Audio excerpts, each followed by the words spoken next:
It's here, folks. Starting to get a little colder out. The leaves are starting to change colors, and it's starting to be really, really pretty outside. But you know what this means? It means fall is coming. And there's all kinds of holidays that happen during the fall, and I thought we could talk about some of those.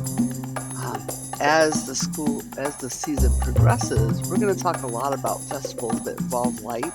And I bet if you pay attention, you might find light to be a theme in what we're about to learn about today.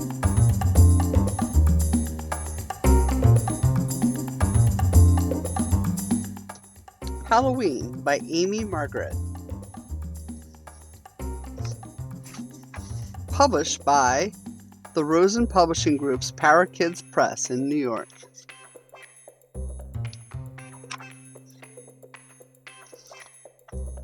Contents.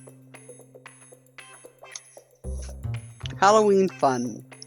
Halloween is a fun holiday. It is a time to enjoy the sweets you collect trick-or-treating. You also can dress up in a funny or scary costume.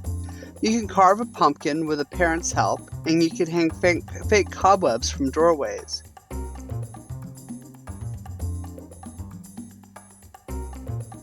You can make a ghost out of a bedsheet. Halloween is also a time for parties. You can tell ghost stories and play games. Many of the traditions and symbols of Halloween come from other holidays celebrated thousands of years ago. This house is decorated for Halloween.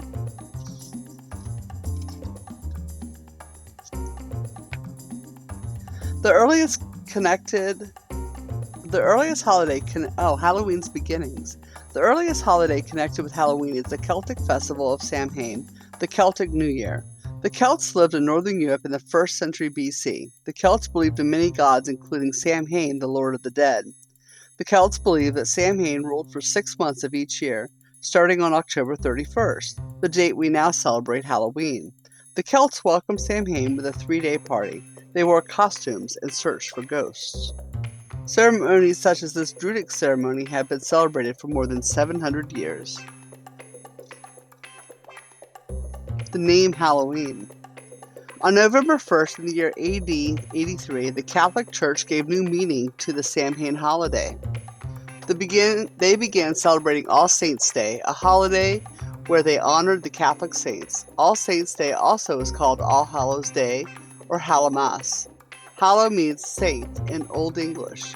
Halloween means Hallows' Eve, or the night before All Hallows' Day. October 31st was called All Hallows' Eve, then Halloween. Today, Halloween is spelled out without the apostrophe. Gravestones are often decorated for All Saints' Day.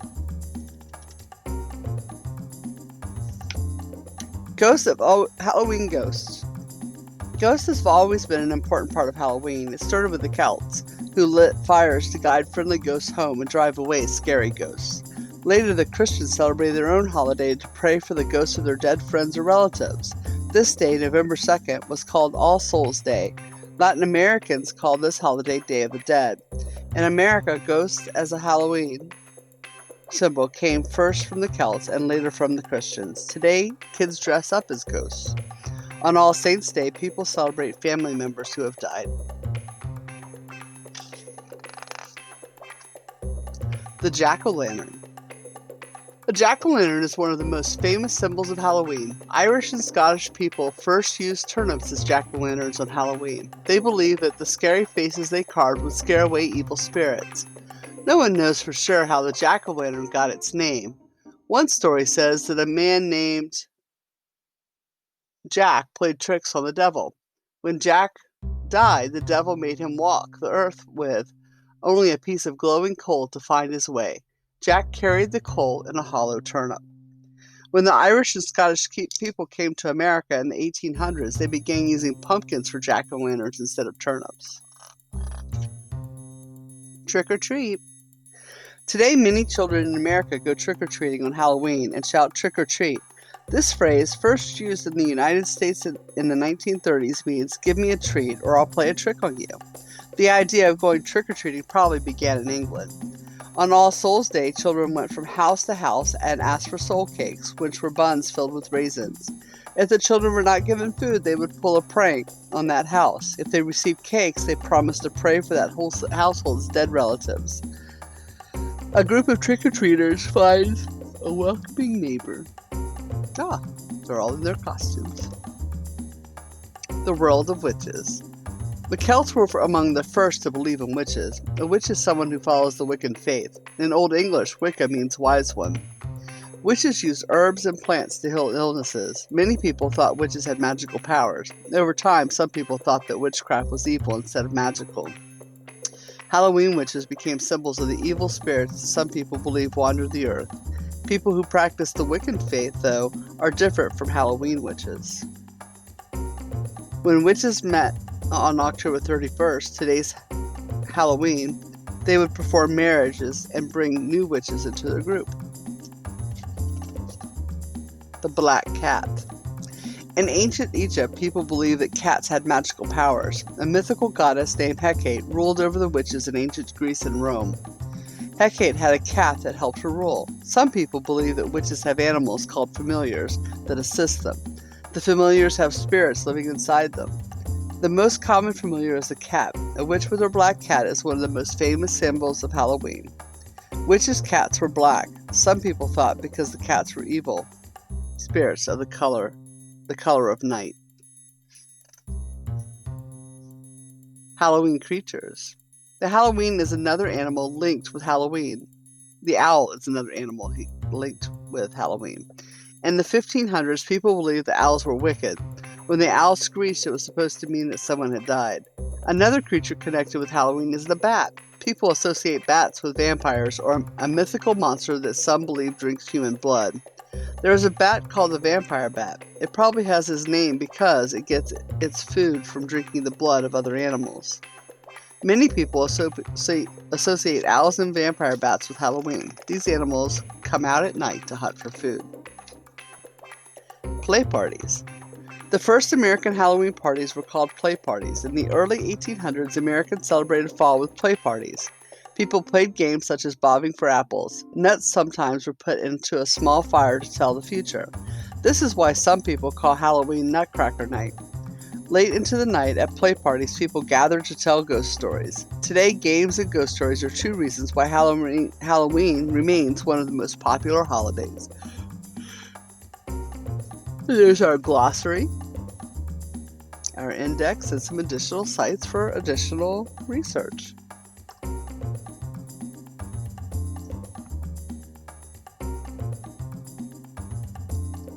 So you've learned a little bit about what Halloween is and where it came from. But, traditionally, nowadays, anyway, we do a lot of creepy stories for Halloween. It's kind of, ghosts and stuff like that. So I have a couple creepy-ish stories to share with you. Don't worry, you're not going to have to sleep with Mom and Dad tonight. They're not that creepy.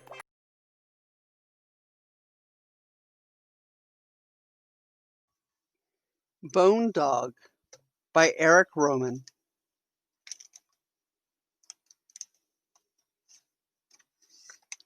Published by Roaring Brook Press in New York.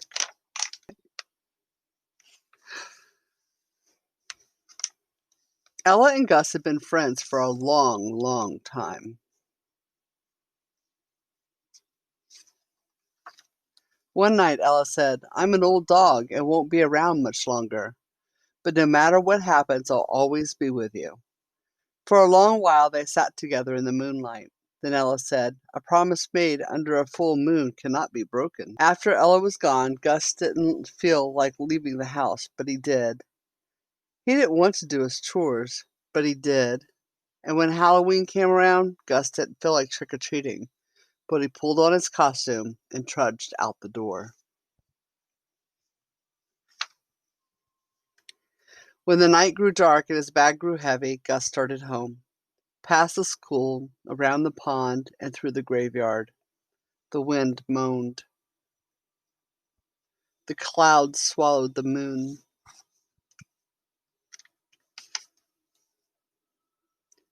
Gus was surrounded. Oh. Come along now, said a skeleton. It's Halloween, and you know what that means. What does it mean? Asked Gus. Numbskull, snorted another skeleton.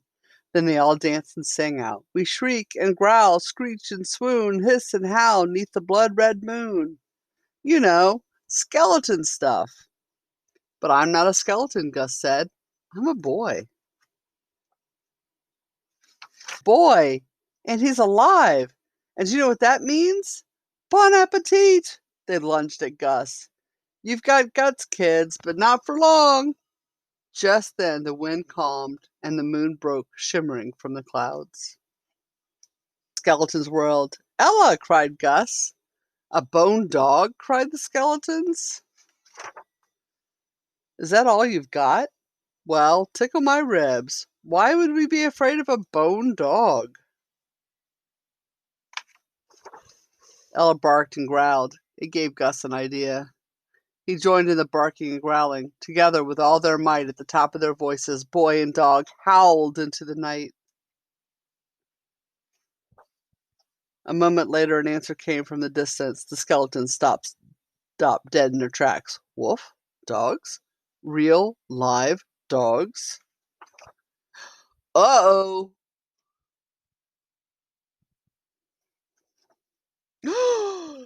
Dogs!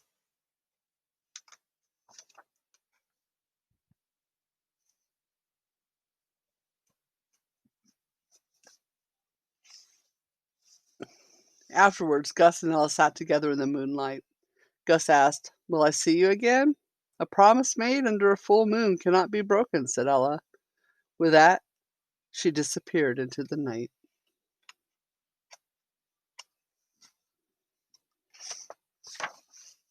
And Gus picked up his bag and headed for home. I think he might have some new friends, and they all have bones.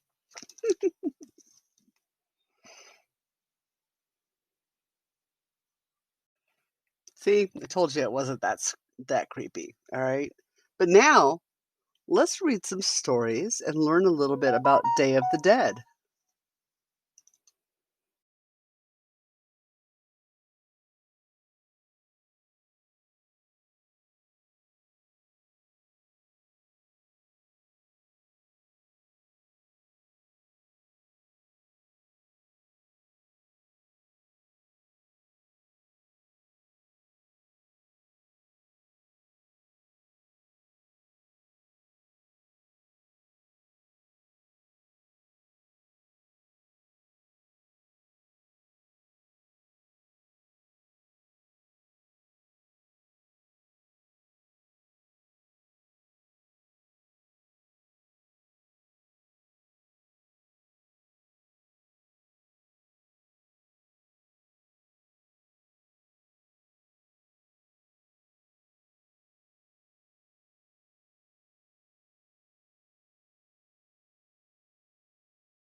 The Story Behind Day of the Dead by Melissa Ray Schaffner.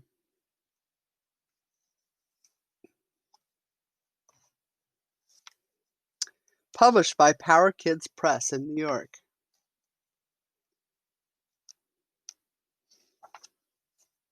Our table of contents.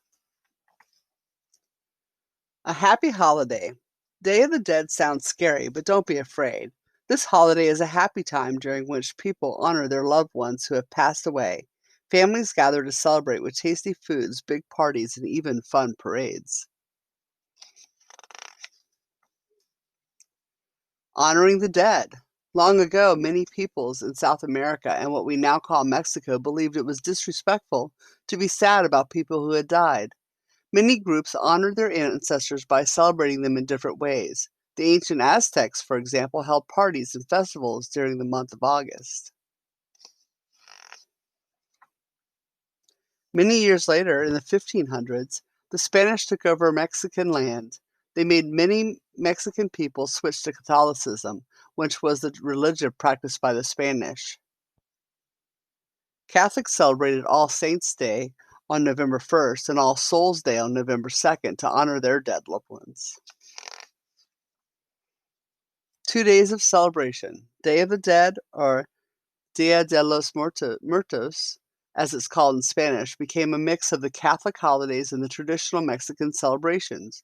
To make sure the dead aren't disrespected, their families honor them over 2 days each year, November 1st and 2nd.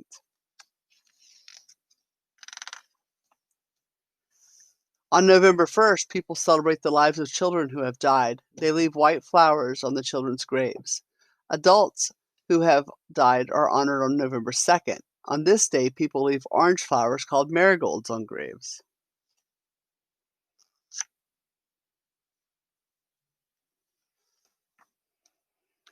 Leave offerings. In places that celebrate Dia de los Muertos, people believe that their dead loved ones come back to the land of the living to celebrate with their families. People set up tables called ofrendas with candles, flowers, and offerings for the dead.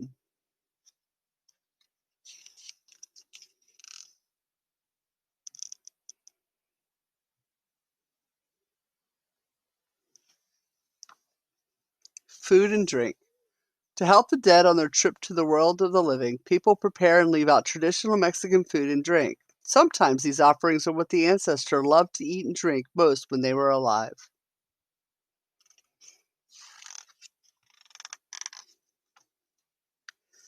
Pan de Muerto, or bread of the dead, is a typical sweetbread made for the Day of the Dead. People also make sugar candies in the shape of skulls to honor the dead. Sugar skulls were first made in Mexico around the 1700s.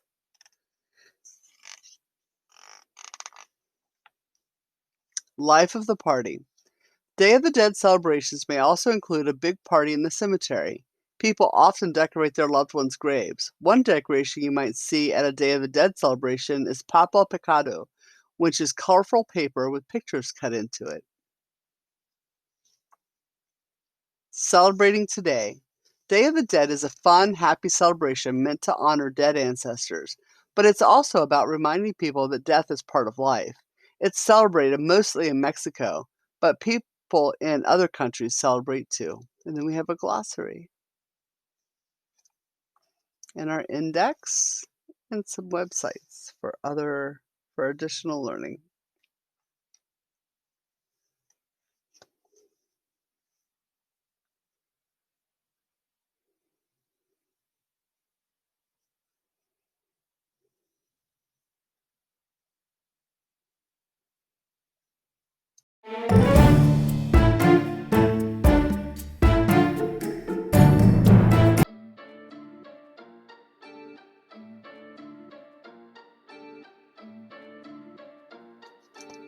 The Dead Family Diaz by P.J. Brazagirdle and pictures by Polly Bernardine. Published by Dial Books for Young Readers, an imprint of Penguin. Morning came as the dead sun chased off the dead moon. All across the land of the dead, everyone's spirits were high. Rise and shine, sleepy skulls, Mrs. Diaz called. Breakfast is getting cold.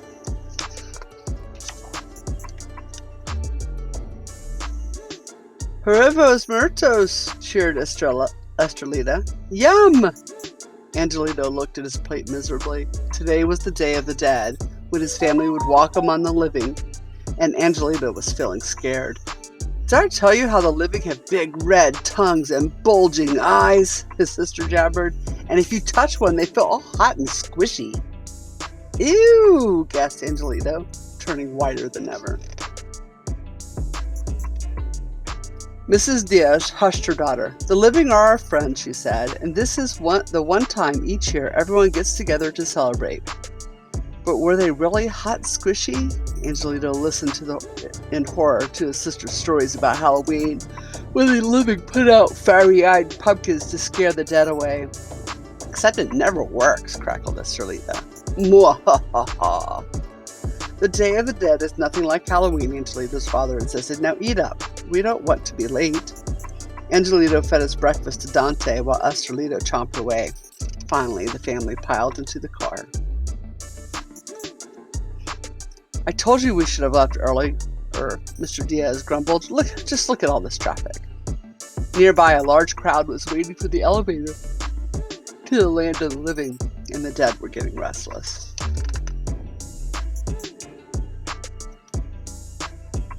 Quit pushing, numbskull! Tell it to the zombies at the back! Jostled and shoved, the Diaz family squeezed into the packed elevator. Up and up they went, until ding! The doors finally opened. Welcome to the land of the living! A booming voice shouted. Pushed into the bright world beyond, Angelito froze. Where were his parents? Shouting people, chiming bells, and blaring music drowned out his calls. He darted through the crowd, searching, but his family was nowhere to be found. Finally, Angelito arrived at a quiet square. Spotting a friendly-looking skull, he asked, "You didn't see a man and a woman and a bone-headed girl wearing too much jaw gloss pass by, did you?" The boy laughed but shook his head. Angelito began to slump away. "I'm Pablo, by the way," the boy called. "Did you happen to see any of them yet?" Them! He means the living, Angelito thought. He told Pablo all about the terrible shouting he heard near the elevators. "They must be getting ready to attack," whispered Pablo. "Let's get out of here." The pair scrambled behind a fruit and vegetable stand where Angelito came up with a plan. They'd tip over boxes of cherries so the enemies would slip. "And then we could finish them off with these," Pablo suggested, handing over a few tomatoes. Before long, they heard an angry mob approaching. "Get ready," whispered Angelito. "Aim!" "Wait, hold your fire," cried Pablo. It wasn't a mob at all, but a parade full of banging drums and blasting trumpets. Still, Pablo warned that some of them might be hiding in it. "Maybe we should keep our masks on just in case." "Masks?" thought the skeleton boy. "What masks?" "These ones, silly," said Pablo, reaching for Angelito's face. "Hey, you're as cold as a popsicle," he squealed. "And you've got bulging eyes," cried Angelito. "Ah! You're one of them!" they both shouted. Angelito took off, tearing down streets and alleyways without looking back. Out of breath, he finally stopped. Had he really been playing with a living boy the whole time? How freaky, he shuddered. How icky. How awful. But how incredibly fun, he had to admit. Except now, he was alone again. Feeling glum, Angelito wandered around the deserted town until he found himself at the cemetery gates. Inside, a big party was going on. There was a loud bark. "Dante!" Angelito cried, rushing over to his family. Mrs. Diaz squeezed her son so tightly he thought he might crack. Angelito told him how he got lost and had been looking for them all day. "We're just glad you're safe," sighed his father. "Now let's go to the buffet. I'm ready to stuff my rib cage." Estrelita slid up to her brother. In a familiar face, the dead boy discovered that he didn't need guts to be brave. "Hey, Pablo, wait up!" Angelito called. The living boy turned, then a big smile crossed his face. "Sorry for saying you had bulging eyes," said Angelito. "Sorry for calling you a popsicle," Pablo replied. "So we're cool again?" Angelito asked, grinning a big skeleton grin. Pablo winked. "Cool as your bones." Angelito told Pablo all the things Estrelita had said to make him scared of the living. "She's okay mostly," he admitted, "but sometimes she can be a real knucklebone." "Maybe she just needs to meet a real living boy up close," Pablo said.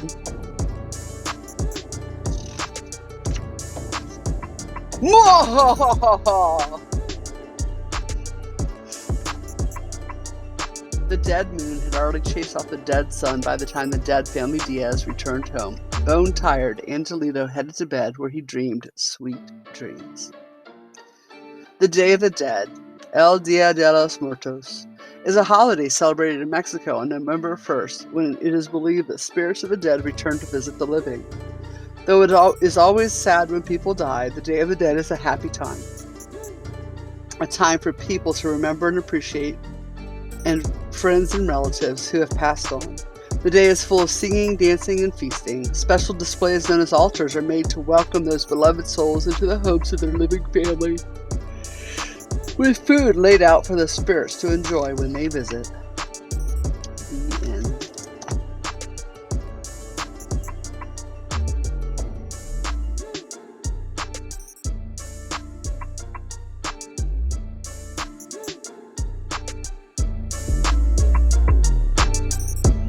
Well, we've gotten to learn some fun things about Halloween and All Souls Day and the Day of the Dead. And I have some more stories that I'm going to add to the slide that's on the little red house in your Schoology. So if you wanted to listen to more stories, you can do that. But I think I might have an idea for an activity. Hold on.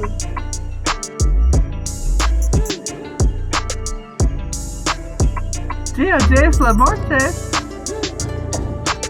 Happy Day of the Dead, and happy Halloween, and happy All Saints Day. And that is just the beginning of our holiday season. Now, my friends, I do have a special craft for you if you would like to do it. This is not it, okay? Not it. Don't do this.